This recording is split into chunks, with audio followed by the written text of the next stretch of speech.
At 3:07 in the morning, the house was silent except for the low hum of the refrigerator and the ticking of the old wooden clock in the hallway. The baby's breath came soft and steady from the nursery, a faint rhythm against the darkness, while the German shepherd Atlas lay curled at the threshold, half asleep, his ears twitching at shadows no one else heard.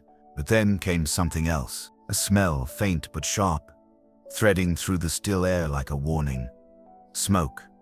His nose twitched, his body stiffened, and without hesitation he was up, pressing through the door, nudging, pawing, insisting. The baby stirred, fussed, then fell quiet again. But Atlas did not relent. His teeth carefully clamped the blanket at the edge of the crib, tugging, pulling, desperate yet precise. The child whimpered, then let out a cry that cut through the silence. Upstairs, the parents jolted awake. What they found when they stumbled into the hallway, barefoot, half-blinded by sleep, was their dog, dragging their baby across the floor, away from the nursery door, his eyes locked on something none of them had yet seen. And when they followed his gaze, the horror waiting in the shadows made their hearts stop cold. The house breathed in silence, the kind of silence that feels heavy, pressing down on the skin until even the smallest sound echoed. The digital clock on the kitchen counter blinked red numbers into the dark. 3:07. In the nursery, a nightlight glowed faint amber, casting gentle halos on the crib bars. The baby's chest rose and fell with a soft rhythm of dreams, tiny fists curled by his chin. Atlas lay sprawled on the floor just outside the room, his paws stretched forward, head resting between them. His ears flicked every few seconds, chasing whispers only he could hear. For hours he had drifted in and out of sleep, lulled by the gentle sounds of the household. But something had shifted, something just subtle enough to pull him out of drowsiness, to stiffen the muscles along his back. His nose twitched, nostrils flaring. There it was again, a smell he couldn't mistake, sharp, acrid, raw. He rose in a single, fluid motion, nails clicking softly on the hardwood. His eyes darted to the crib, to the small figure wrapped in blankets. The baby stirred, a whimper caught in his throat, then settled again. Atlas's chest tightened with a soundless urgency. He padded to the crib, sniffing along the edges, his breath quickening. The smell wasn't on the baby. It was deeper, heavier, like something burning far away but creeping closer. Atlas nudged the crib with his nose, low and insistent. The baby stirred again, blinking in confusion before drifting back. Frustration pushed Atlas into action. He pawed at the blanket edge, tugged once, twice, careful not to startle the fragile body inside. His teeth clamped down on the fabric, gentle but unyielding, pulling until the baby shifted, startled into a cry that shattered the stillness. Upstairs, a bedroom door creaked, bare feet hit the floor. A muffled voice, half dreaming, half startled, called out into the dark. The baby's cry rose sharper, echoing through the hall. Atlas didn't pause. He dragged the blanket again, pulling the baby toward the doorway, away from the faint orange glow beginning to pulse behind the wall of the nursery. The parents stumbled into the hallway,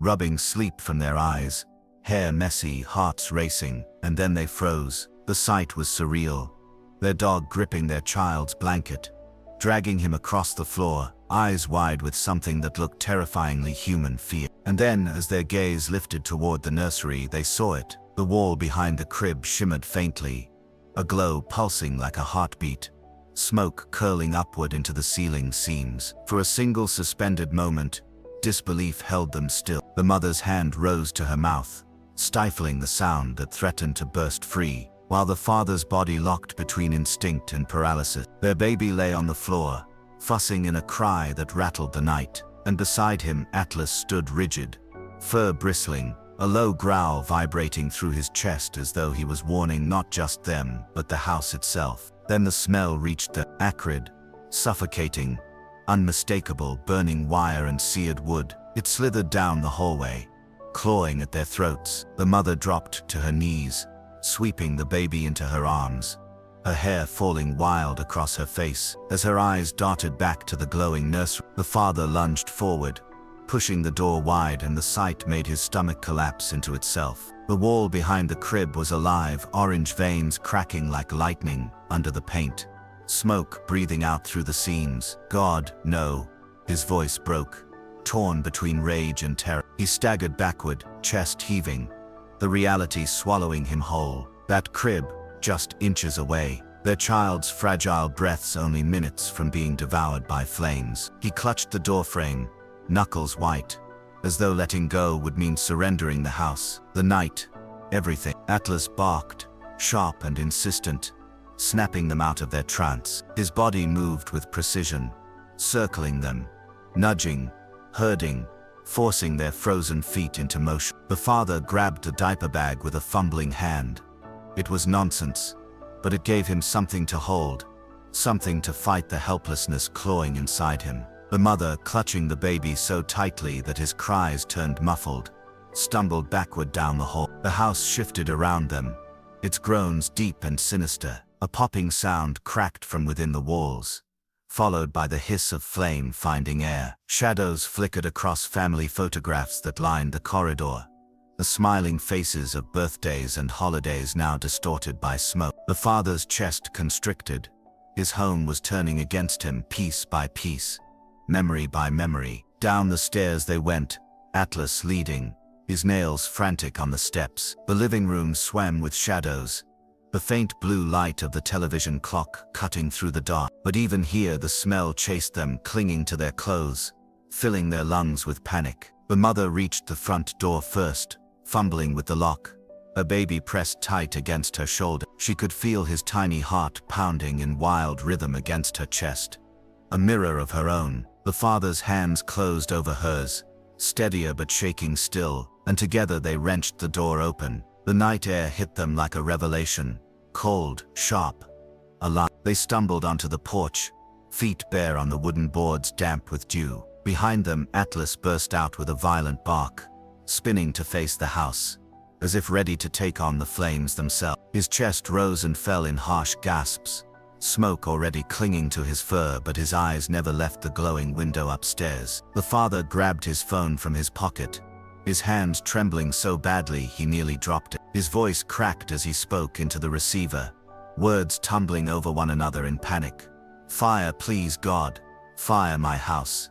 My baby, hurry." He gave the address, though his tongue felt thick, his brain scrambling to catch up with the disaster unfolding in front of him. Seconds stretched into eternities as they stood on the lawn, the mother rocking the baby, her whispers frantic prayers against the child's soft hair. The house moaned again, louder this time, as though the walls themselves were begging. And then, as they watched in horror, a burst of flame shot from the nursery window, glass shattering outward in a glittering spray of embers. The heat rolled across the yard, licking their skin, forcing them to take a step back. The father's knees weakened beneath him. His arms fell limp at his sides, phone slipping into the wet grass. He stared, hollow at the blaze, his throat dry with the words he couldn't bear to say. "We almost lost him. We almost lost everything." His vision blurred, not from smoke this time, but from the flood threatening to break through. Atlas pressed against his leg then, grounding him. The dog's body was warm, solid, vibrating with the adrenaline of instincts sharper than human comprehension. The father dropped to a crouch, burying his hand in the thick fur, his forehead pressing against Atlas's. A sob cracked free, torn from somewhere deep and unguarded. "You saved him," he whispered, voice breaking. "You saved my son." In that moment, with flames roaring louder behind them, and sirens still miles away, it was not the house they thought of. It was not the furniture or the photographs, or the heirlooms soon to be ash. It was this fragile circle in the dark, a baby trembling against his mother's chest, a father undone on his knees, and a dog standing as the wall between them and the fire creeping closer. The night had revealed what the daylight had hidden. Not all guardians walk on two legs. The night pressed down on them with a suffocating weight, heavier than the smoke now billowing from the nursery window. The father stood rigid in the yard, his bare feet sunk into the damp grass, eyes locked on the fire clawing through the walls that had once held his family's laughter. He could hear neighbors stirring, voices rising faintly, doors creaking open, but all of it blurred into background noise. For him, the world had narrowed to two sounds: his baby's desperate cries against his mother's shoulder, and the pounding of his own heart, uneven, relentless, punishing. He could not look away. Every crackle from the house, stabbed him with the same thought. I didn't hear it. I didn't smell it. I was asleep. The words looped like a curse. A father was meant to protect, to be the barrier between danger and the fragile lives entrusted to him. Yet it hadn't been him who had noticed, not him who had acted. It had been the dog, loyal, restless, awake when he should not have needed to be. The father's throat tightened as the truth burned deeper than the fire itself. If Atlas hadn't been there, their baby would still be in that crib. He staggered forward a step, then another, as though pulled toward the house by invisible chains. His wife reached for his arm, her voice breaking. "Don't, please don't." But he couldn't stop. He stood at the edge of the porch, heat licking at his skin, smoke clawing his lungs. His eyes watered, stung, but he forced them open, staring into the belly of the beast consuming their home. In the glow he saw the crib still silhouetted, half swallowed by flames, and his chest caved. His baby, his flesh and blood, had been inches from that inferno, and he had been dreaming oblivious. Atlas growled low, stepping up beside him, pressing his body against the father's leg as if to anchor him. The dog's gaze was steady, unflinching, fixed on the blaze but not broken by it. The father looked down into those dark, reflective eyes and felt something crack inside him. Shame, gratitude, fury at himself. A storm of emotions he couldn't name pressed at his ribs until he thought they might split. He sank down onto the porch step, elbows on his knees, face buried in his hands. His shoulders shook, breath breaking apart, silent sobs clawing their way up until they could no longer be contained. He didn't care that the neighbors were watching now, silhouettes gathering at the edges of the lawn. He didn't care that the sirens had finally begun to wail closer, slicing through the night. All he cared about was the weight of failure pressing him into the wood beneath him, heavy as stone. The mother's voice came soft, trembling, carrying both fear and tenderness. "You couldn't have known, none of us could have known." But her words slid off him like rain on glass.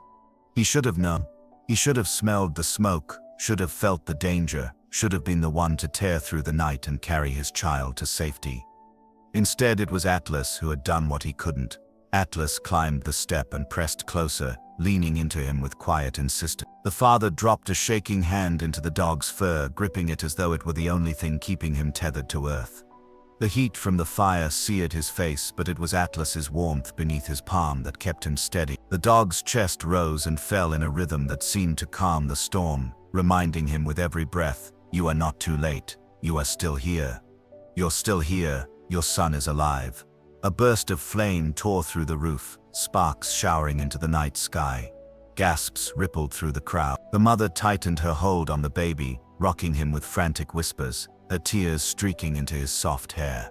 The father lifted his head, watching the inferno devour beams, furniture, memories, all of it collapsing inward with a roar. It was as though the house itself was screaming, and his own soul screamed with it. And yet, through the haze of grief and guilt, one thought pierced sharp and clear. We can rebuild walls, we cannot rebuild lives. He looked at his wife, her face flushed from heat and fear but fierce in her embrace of their son. He looked at Atlas, chest heaving, eyes unwavering, his very presence a shield. The father's own chest loosened, just slightly, enough to draw a deeper breath. He reached for his wife, his hand shaking as it brushed her arm. She turned, meeting his eyes, and for a moment they stood in the glow of destruction, bound not by what they were losing, but by what they still had. Their child, their dog, each other. And though the guilt still gnawed at him, another truth began to take root inside his breaking heart. Atlas had not only saved their son, he had saved him too, dragging him back from the sleep of complacency, forcing him to face the fragile edge on which life balanced. The father held onto that thought as the sirens crescendoed, red lights splashing across the lawn. Fire trucks roared into the street, engines hissing, men shouting, hoses uncoiling, neighbors pressed closer, murmuring prayers, their faces pale and wide-eyed. But he barely heard them. His hand never left Atlas's fur, fingers tangled deep, as though letting go would mean slipping back into the abyss he had just been pulled from. He whispered into the dog's ear, words no one else could hear. A promise, a confession, a vow that from this night forward, he would never again take the silent sentinel at his side for granted. And though the flames still burned, something steadier flickered to life inside him, a fragile but fierce resolve. The wail of sirens cracked open the night, slicing through the roar of the fire as red and blue lights spun wild patterns across the neighborhood. The street filled with movement, the grinding halt of fire trucks, the slamming of heavy doors, boots pounding against pavement. The air thickened with shouts and orders, clipped words that carried urgency: hose line here, ladder up, check for spread. It was chaos, but controlled chaos, the kind that comes when men and women rush headlong into danger with nothing but duty to carry them forward. The father stood frozen at the edge of the lawn, his arm around his wife, the baby pressed tight between them. Atlas sat at their feet, his chest heaving, his ears swiveling at every crash and shout, but his body was still locked in a statue's focus. His gaze never left the house, as if daring the flames to touch the family he had pulled from its grasp. The glow from the fire trucks painted his black and tan coat in a shifting halo of color: red, blue, orange, white, and in that light, he looked less like a pet and more like something older, something carved from loyalty itself. Neighbors gathered in clusters along the sidewalks, their whispers drifting like ghosts.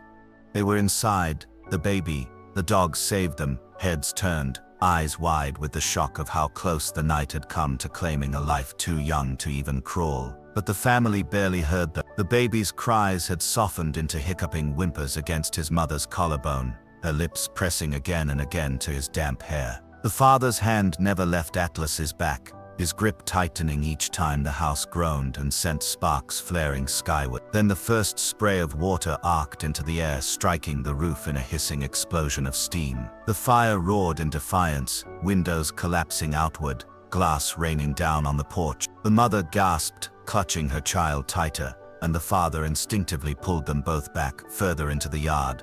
Atlas growled deep in his throat, not at the firemen, not at the hoses, but at the fire itself. A sound like primal defiance, as though he alone could keep the inferno at bay. The firefighters moved with a rhythm of practiced urgency, climbing ladders, breaking open windows, directing streams of water into the veins of the blaze. The house, the home, shuddered beneath their assault, pieces of it collapsing inward, smoke pouring in thick waves across the lawn. The father coughed, covering his mouth with his free hand, but he would not look away. He watched the roof buckle, the nursery window vanish in a spray of sparks, and with it, the crib he had built with his own hands, sandpaper, screws, late nights of fumbling work, all gone in an instant. His throat tightened until he thought he might choke.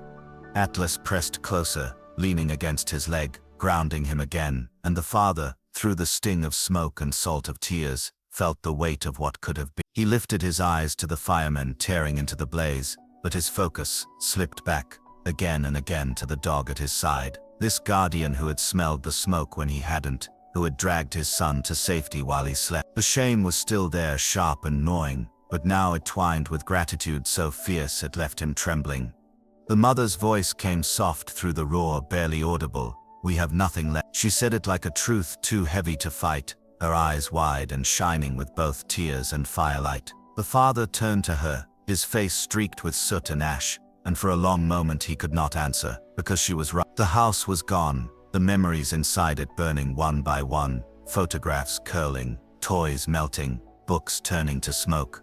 But then he looked down again, at the child still alive in her arms, at Atlas standing unyielding beside them, and something steadier flickered in his chest. "We have everything that matters," he whispered, though his voice cracked on the words. His wife blinked at him, then closed her eyes, pressing her lips against their son's head. The baby whimpered again, and Atlas leaned forward, his nose brushing the tiny foot peeking from the blanket. The child quieted at once, as though some wordless reassurance had passed between them. The mother gasped softly, tears sliding down her face, and for the first time since the night had broken apart, a fragile smile touched her lip. On the lawn, the family huddled together under the wash of sirens and lights, their shadows stretching long against the grass. The fire raged and screamed, but within their circle there was only the heartbeat of survival, the weight of gratitude, and the silent oath of a father who knew he would never again underestimate the quiet vigilance of the dog who had saved them all. And still Atlas stood tall, smoke-streaked and resolute, watching as the flames consumed the walls he had dragged them from, his eyes reflecting, not the destruction but the life he had preserved. By the time dawn broke, The fire had surrendered. What had once been a home now smoldered in jagged ruins, blackened beams jutting against the pale horizon like broken ribs. The air was heavy with the stench of smoke and wet ash, sharp and metallic, searing into the lungs with every breath. Water pooled in the yard, reflecting the rising sun in fractured ripples, while steam curled from the collapsed roof in lazy, exhausted wisps. The family sat on a neighbor's porch wrapped in borrowed blankets, their baby finally asleep against his mother's chest. His tiny breaths, steady now, were the only rhythm anchoring her as she stared hollow-eyed at the wreckage across the street. Her face was streaked with soot, her hair matted with sweat and tears, but her arms did not loosen their hold on the child, not for a moment. The father stood a few paces away, his shoulders slumped, arms wrapped tight around his own ribs, as though he could keep himself from splitting apart. He watched firefighters sift through what was left, their voices low, their movements careful. Every crash of debris made him flinch, each collapse another reminder of the life they had built, reduced to ash in a single night. Yet as grief gnawed at him, a deeper current stirred beneath all. Because amid all the loss, the one thing that could never be rebuilt, the fragile heartbeat of his son, remained. Atlas lay nearby in the damp grass, head resting on the baby's singed blanket. His coat was streaked gray from soot, pores blackened, but his eyes remained sharp, watchful even in exhaustion. Every so often, his ears twitched toward the ruins, then back to the family, as if reminding himself that the danger had passed, that his mission was complete. He did not seek comfort, nor did he move closer for reassurance. He simply remained present, steady, the silent sentinel he had always been. The father walked over and lowered himself to the ground beside him. For a long moment he said nothing, simply pressing his hand into the dog's fur, feeling the warmth still alive beneath the grime. His throat worked against words that came jagged and slow. "You did what I couldn't," he whispered, his voice cracked. "You carried him out when I didn't even wake." His eyes filled again, the tears cutting through the soot on his face, leaving pale rivers behind. He leaned his forehead to Atlas's head, the gesture less like petting a dog, and more like kneeling before a savior. Atlas shifted only slightly, his tail brushing against the father's leg, his body solid and unyielding. The father closed his eyes, gripping tighter. He knew he would carry this night with him for the rest of his life, the smell of smoke, the sight of flames, the raw panic. But more than that, he would carry the memory of this dog, dragging his son across the floor, choosing vigilance over rest, instinct over silence. The mother's voice called softly, pulling him back. He lifted his head and turned. She sat with the baby cradled in her lap, her face fragile but glowing faintly in the morning light. "We'll rebuild," she said, and though her words wavered, they carried strength. "It's just wood, just walls. We still have him, we still have each other." Her eyes flicked to Atlas, and her lips trembled. "And him." The father swallowed hard and nodded, though the words stuck in his throat. He rose, walked to her, and sat down, his arm wrapping around them both. For the first time since the fire began, he let himself breathe fully. The baby stirred, a soft sound escaping his lips, and Atlas raised his head, eyes locked, waiting. The father watched the silent exchange, man, woman, child, dog, and felt the weight of an unspoken vow settle deep in his chest.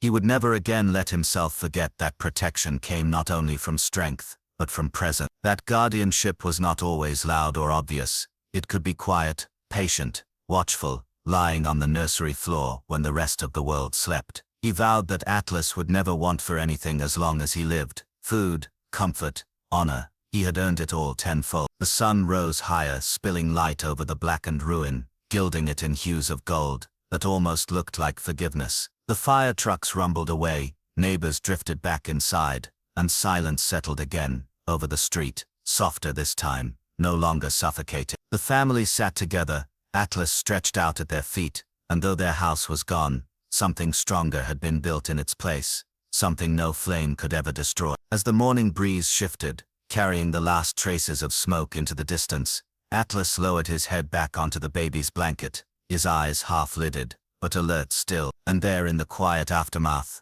the final image settled into memory, the German shepherd, lying watchful, dawn breaking behind him, guarding the life he had saved, with every beat of his own. The morning unfolded slowly, as if the world itself was reluctant to intrude upon the fragile quiet that had fallen over the family. The flames were out now, leaving only the skeletal remains of what once had been their sanctuary. The house looked unrecognizable, its shape twisted, walls sagging inward, smoke drifting lazily upward into the pale blue sky. It felt impossible that just hours ago it had been alive with warmth, laughter and safety. The baby shifted, letting out a small whimper, and the mother hushed him softly, her voice breaking into a lullaby she could barely hold steady. Her fingers trembled as she stroked his hair, the smoke still clinging to his blanket. She knew the smell would never leave her memory. She would smell it in her sleep for years to come, waking in a sweat, clutching him close, terrified it was happening again. But for now his chest rose and fell against her, proof that he was here, still alive because of the dog lying at their feet. Atlas had not moved. He rested on the damp grass, his head against the edge of the baby's blanket, his eyes scanning the horizon. He looked weary, soot clinging to his muzzle, but his body remained taut, as if he refused to let himself sleep until he knew beyond all doubt that the danger had passed. Every flick of his ears, every rise of his chest, carried a quiet determination. Not yet. I'll rest later. For now, I watch. The father walked slowly across the yard, unable to resist the pull toward the ruins. He stepped onto the blackened porch, careful, the wood creaking beneath his bare feet. He stared at the hollow shell of the nursery, his throat closing as he spotted what remained of the crib, charred, twisted, collapsed inward. His knees weakened beneath him, and he gripped the railing for balance. That was where his son had been. That was where Atlas had dragged him from. His chest heaved with the weight of realization, his vision blurring with tears. He could no longer hold back. He whispered into the smoke, his voice raw. If you hadn't been there, Atlas. If you hadn't. His words trailed off, stolen by the breeze, but they didn't need finish. The truth was carved too deeply to ignore. When he returned to the lawn, he sank down beside the dog, pulling him close. Atlas pressed against him, his fur damp from dew, his body heavy with exhaustion, yet his eyes remained open. The father cradled his head in his hands, his forehead pressed to the strong ridge of Atlas's skull. You're more than a dog, he murmured, voice breaking. You're family. You're the reason we're all here. The mother watched them, her heart aching with both sorrow and gratitude. She had always loved Atlas, trusted him, but now she saw him differently, not just as their dog, not just as a guardian, but as something she could never repay. She reached out, stroking his side gently, her voice soft. We owe you everything. The sun climbed higher, burning away the last curls of smoke, replacing the night's terror with light. But the scars of the night would not vanish so easily. Their home was gone, their belongings turned to ash. Yet as they sat together on the lawn, mother, father, child and dog, they understood something profound. What they had nearly lost mattered more than anything they could rebuild. Neighbors came and went, offering words, food, clothing. The fire chief approached, hat in hand, voice heavy with the kind of gravity that comes after too many nights like this. You're lucky, he said, looking at the baby, then at Atlas. If you'd stayed asleep another few minutes. He didn't finish. He didn't have to. His eyes softened as they landed on Atlas, and he nodded, almost reverent. That's no ordinary dog you've got there. The father swallowed hard, his hand never leaving Atlas's fur. He saved us, he said simply, and everyone who heard those words knew they were not just about the baby, they were about the family itself. Pulled back from the edge of a nightmare by instinct stronger than sleep, by loyalty that refused to let go. The day wore on, and though the weight of loss pressed heavy, the family clung tighter to one another. They would rebuild, brick by brick, room by room, but always with the memory of that night seared into their heart, and always with Atlas at the center, no longer just the dog lying quietly by the door, but the sentinel who had carried their child from the fire, the guardian who had refused to sleep when it mattered most. As evening approached, the family gathered once more on the lawn, their son nestled safe in his mother's arms, the father's hand steady on Atlas's back. The ruins of their home smoldered behind them, but before them stretched the fragile promise of tomorrow. And as the last light of day faded, Atlas finally closed his eyes, his body sinking into rest at last, his mission complete. The father looked down at him, a tear slipping free, and whispered the vow he had carried since the fire began. As long as I breathe, I'll protect you the way you protected. And with that, silence returned, not the suffocating silence of night, but the tender quiet of a family bound by fire, by survival, and by the unbreakable loyalty of a dog who never stopped watching. Months later the house stood rebuilt, its walls fresh with paint, its windows glowing warmly against the night. The scent of new wood and plaster replaced the acrid memory of smoke, but the fire had never truly left them. It lived in the shadows of their memory, a quiet reminder of how fragile everything could be. On the porch, a cradle sat gently rocking in the evening breeze, their son now stronger, louder, his laughter spilling into the twilight. The parents watched him with eyes that never strayed far, every smile a gift they never stopped counting. And beside them, stretched out across the steps, as though he had always belonged there, lay Atlas. His fur shimmered in the soft light, his ears twitching at every sound, but his eyes were calm, at peace. The scars of that night lingered in the family, but Atlas had given them more than survival. He had given them the chance to keep dreaming, to keep holding, to keep living. The father leaned down, resting a hand on Atlas's back, the same vow echoing softly between his lips, and the hush of the wind. You saved our world, and for the rest of my days, I'll make sure you know it. The dog's tail thumped once against the wood, a quiet beat in the rhythm of their lives. And in that moment, the family understood something that would never fade. Homes could burn, walls could fall, but what Atlas had given them was untouchable, eternal. It was not just survival, it was love, fierce and unyielding, the kind that carries you through the fire and into the light.